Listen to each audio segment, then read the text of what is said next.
Hope you enjoyed Broadway Melody of 1938. And now I'm going to call one of the stars of that film, Mr. Buddy Ebsen. I've had the pleasure of talking with Mr. Ebsen a couple of times on this program. Most recently, about a year and a half ago, when we ran a film he did at RKO about 1941 called Parachute Battalion with Edmund O'Brien, I believe.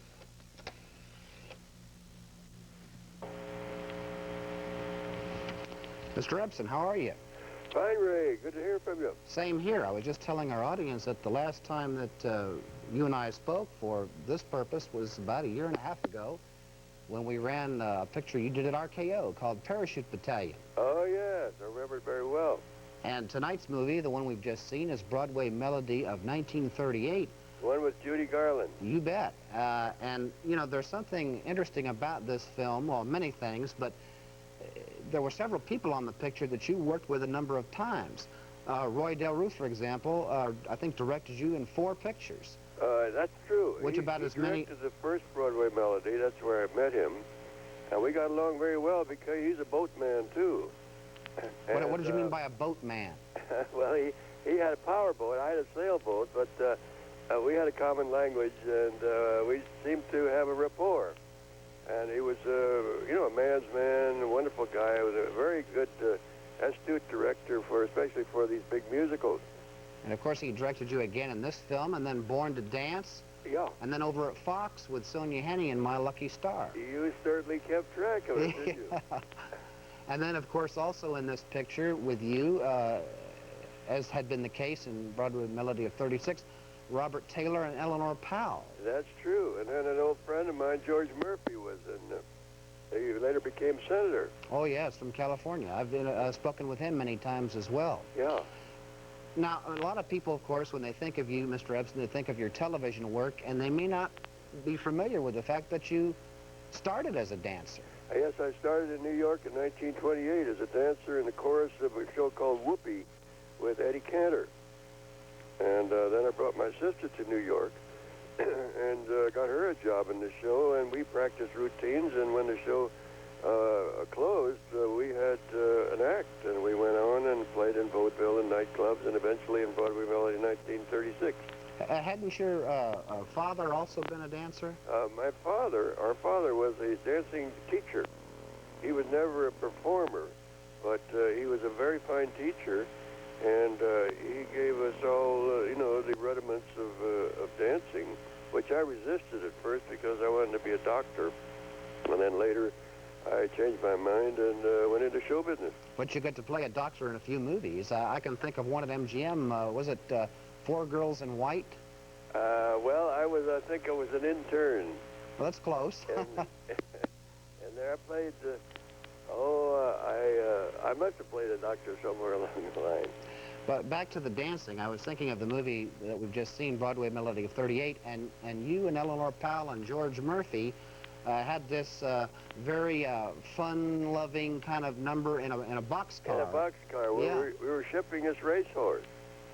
And did you work very closely with Dave Gould, the choreographer, on that? Oh, yes. Dave was very easy to work with. He's a very comfortable guy.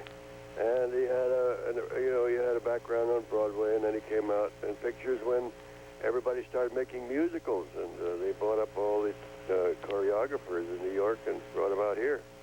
Did you have much input, you know, into the number as far as? Well, my sister Vilma and I, we designed and choreographed a Sing Before Breakfast number, which I did in Broadway Melody of 36, and then Vilma went back to New York, and Judy Garland, which became my dancing partner for a part of that show, and naturally I had something to say about what steps we did. Well, you've certainly had some interesting dancing partners. I was looking at a beautiful picture, I think, which we have here that we're going to show in a minute, of you and you and Shirley Temple doing the Codfish Ball number there in Captain January. Yes, we did that over at 20th Century, over at Fox, during the time that I was under contract to Metro-Goldwyn-Mayer, but MGM and Fox had a very close working relationships, and many actors who worked in one place also worked in the other. Being a dancer yourself, I'm sure you respected Eleanor Powell's talent a great Oh, deal. she was superb. She was absolutely superb. I had read that when they would do some of these numbers, like in the ones we've seen this evening in Broadway Melody of 38, that the tap sounds and all would be dubbed in later, so that you might be doing the number on the set, and there would be people in like little grandstands or little bleachers off-set watching, and maybe actors from another picture might come in and watch a dancer and cheer him or her on while they were dancing, because they wouldn't be recording sound at that time. Well, there wasn't a great deal of that, but in striving for perfection, what we did was record everything, set recording, except for a playback, which had been pre-recorded, and then sometimes we would go back into a recording session and synchronize the taps to what was on the had been photographed. Now, eventually, Mr. Ebsen, you kind of gravitated away from the dancing and got more into dramatic roles. Was this a conscious decision on your part, or? Well, no, the studio, they put me in a picture called Yellow Jack, which was the first straight part I played at MGM. And there I was with some pretty good actors, Sam Levine, Robert Montgomery, and people, Louis Stone. And then I did several non-musicals over there. Girls in White, which is one you mentioned. I was thinking of another, Girl of the Golden West with Jeanette MacDonald. That's true. I didn't do any dancing there. So have you tried occasionally, I know in Parachute Battalion, even though that was a war film, you managed to work in a dance number in the picture. Did you able to sneak in a few steps once in a while, and even in the straight parts? The Kid from Texas. Was that the show you mean? Well, I couldn't think of one right offhand, but I was wondering. I did that and worked in a dance in The Kid from Texas, kind of a comedy thing where I got both my feet caught in buckets and I danced with the buckets. I can't remember you ever dancing on Barnaby Jones, have you, or have you? No, Quinn Martin, the producer, was dead set against me even playing a musical instrument. He said, no, that was another image. He says, we are projecting a private eye image, and we don't want any dancing or singing or playing guitar. Well, I guess you're doing something that's kind of outside your image now, too. You're in a... Well, it's a little stretch, but it's a very wonderful play called The Best Man, written by Gore Vidal, and it has a political background. I play an ex-president who has to decide between two candidates in his party which one he'll endorse, and that really is the format. Who else is in the cast with you? Anybody we'd know? Or? Mel Ferrer. Oh, yes. And Don Murray. It's being directed by Jose Ferrer, who has a very fine background in the theater. And of course. Well, when do you start? I mean, when do you actually go on? We will do our first preview September 24th. So we're rehearsing. Matter of fact, I'm on my way down there now to rehearse. We rehearse about 8 hours a day. Gee, that's... And then we will do the formal opening early in October. And how, do you anticipate how long the run might be? Or? Well, it's a limited engagement. They have at the Amundsen Theater, the center group downtown, which is a vast theater complex of three theaters. They're going to build 3 more. They have 4 plays scheduled, so they have to, after they do one for a couple of months, they have to get it out of the way for the next one. You mentioned rehearsing 8 hours a day. Did you ever have to do that in films? No, not everybody believed in rehearsing for films. John, I think it was Cromwell, who directed Banjo Man. Maybe you can help me there. I think that was Cromwell, yes. Yeah, Cromwell. John Cromwell? Yes. Yes, he directed Banjo Man, and he rehearsed all the lines just like a play, because he was from the Broadway stage, and we rehearsed the entire show for a week or 10 days before we filmed anything. And Robert Aldrich was the same, had the same notion in Attack. We rehearsed that for a couple of weeks in costume before we ever shot it. Well, I remember talking to George Murphy, of course, who you worked with in Broadway Melody of '38, and he was telling me once about how working with Fred Astaire and how Fred Astaire liked to rehearse and rehearse and rehearse and just get it down letter perfect. Yeah. And George Murphy would say to Mr. Astaire, go ahead, Fred, but I want to save my best for the camera, you know. So he didn't like to rehearse quite as much. Yeah, Fred was a perfectionist. And how did you feel about that as far as your dance work? Did you like to rehearse a lot? Or? We rehearsed enough to, you know, so that it was an efficient and entertaining performance, but we didn't over-rehearse. When you get done with a play, Mr. Ebsen, have you got anything else kind of in the working stages that you could talk about? I have a commitment with CBS. I did a pilot there called The Time of Their Lives, and they ran it on the summer, what they call the summer theater. And it got a very good response, 97% in favor from the audience. So in phone calls coming, you know, coming in from the audience. Yes.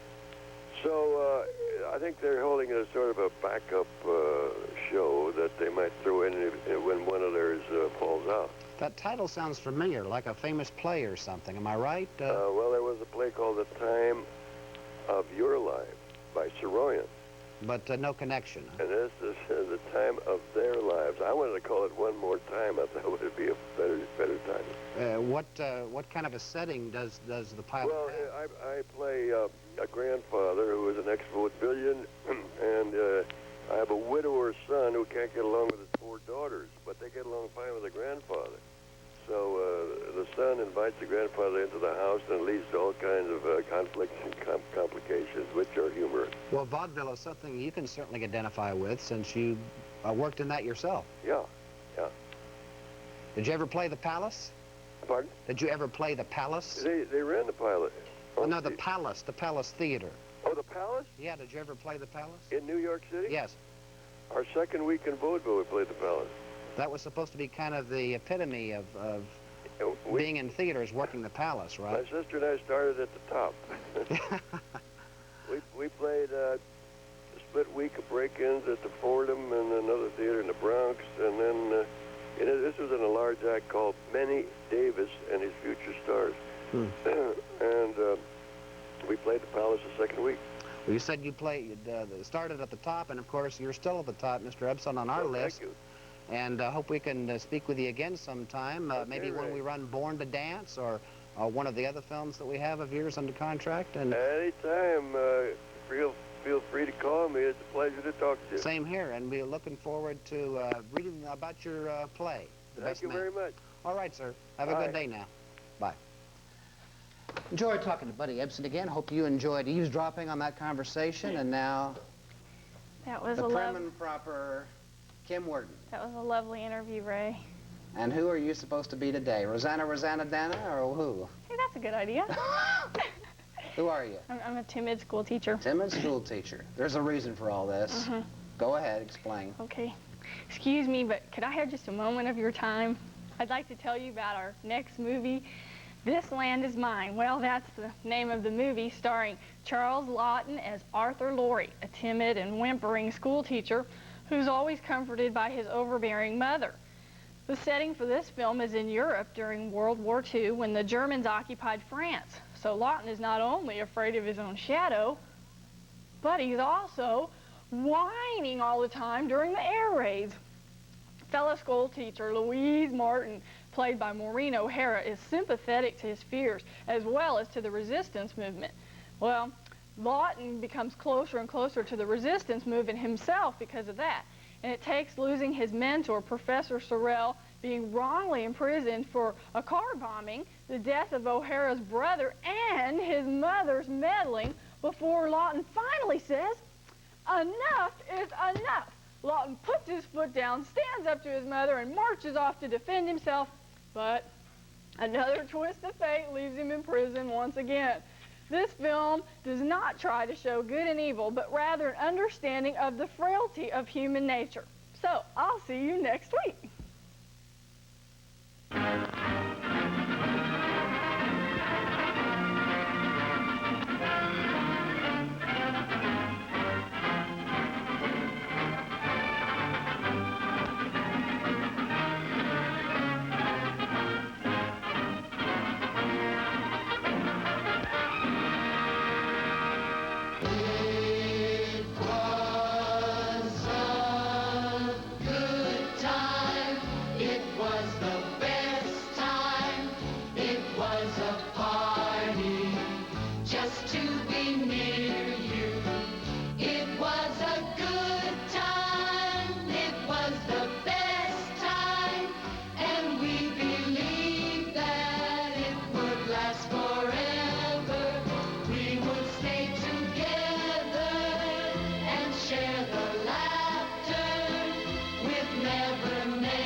printing creates lasting impressions. The Good Times Picture Show is made possible by a grant from Little Rock Printing. Hello, I'm Gene Goss of the AETN staff, and I want to talk with you about cruising. Not down the river on a Sunday afternoon, and not cruising for a bruising. The object of this discussion is Rukeyser cruising. That's Rukeyser, as in Wall Street Week. Louis Rukeyser, who will host an 11-day cruise from Acapulco to the Panama Canal to San Juan beginning on December 9.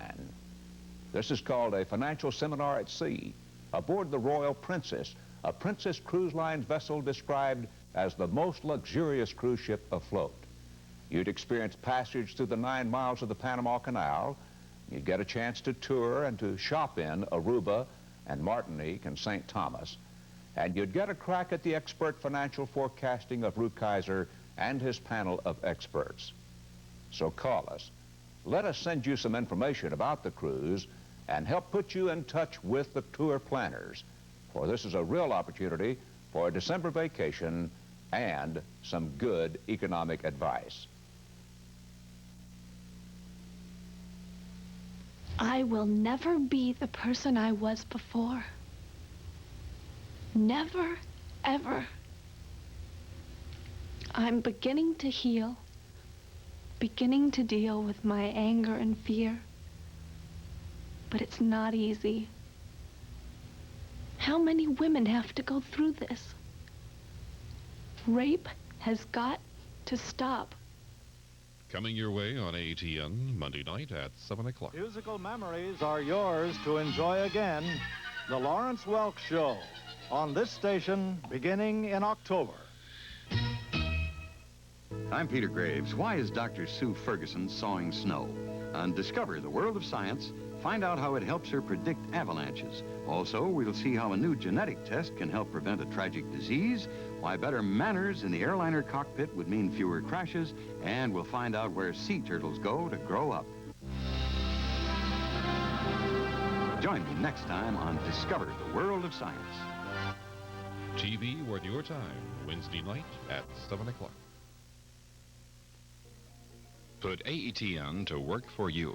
Call 1-800-GED on TV during regular business hours for information on how you can get your high school diploma. 1-800-GED on TV during regular business hours.